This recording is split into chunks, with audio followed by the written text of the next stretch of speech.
যেই যুগটাকে জাহিলিয়াতের বর্বরতার যুগ, কন্যা সন্তান হলে কন্যা সন্তানকে পাহাড়ের চূড়ার মধ্যে থেকে ফেলে দিত।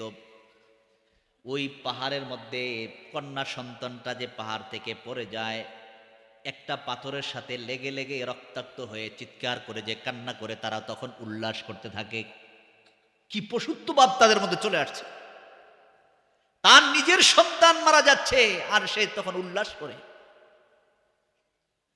ওই জাহিলিয়াতের বর্বরতার সময়ে আপনার নবী, আমার নবী যখন মক্কার জমিনে আসলেন, আসার পরে নবীজি বললেন, নবীজি ফরমান, কারো যদি কন্যা সন্তান হয় আর এই সন্তানটাকে যদি আদর করে মায়া করে লালন পালন করে যদি সৎ পাত্রস্থ করতে পারে, নবীজি ফরমান আল্লাহ পাক খুশি হয়ে তাকে একটা জান্নাত পুরস্কার দিয়ে দিবেন।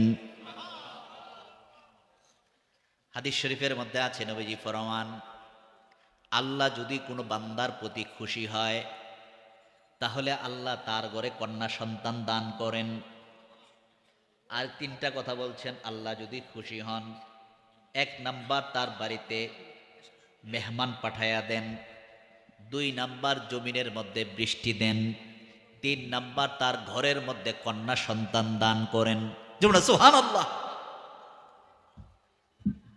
নবীজি ফরমান ওই সময়ে, যেই সময় কন্যা সন্তানদেরকে তারা হত্যা করত, আর নবীজি বলেছেন তুমি যদি তাদেরকে আদর করে মায়া করে লালন পালন করে সৎপাত্রস্থ করো, তাহলে আল্লাহ পাক খুশি হইয়া তোমাকে একটা জান্নাত পুরস্কৃত করে দিবেন। জান্নাতটা কেমন জান্নাত? নবীজি ফরমান এক চাবুক পরিমাণ জায়গা, চাবুক পরিমাণ, একটা চাবুক পরিমাণ জায়গা যদি মূল্য ধরা হয়, এই পৃথিবীর জমিনকে যদি 7 বার বিক্রি করা হয়, তারপরও জান্নাতের চাবুক পরিমাণ জায়গার মূল্য হবে না।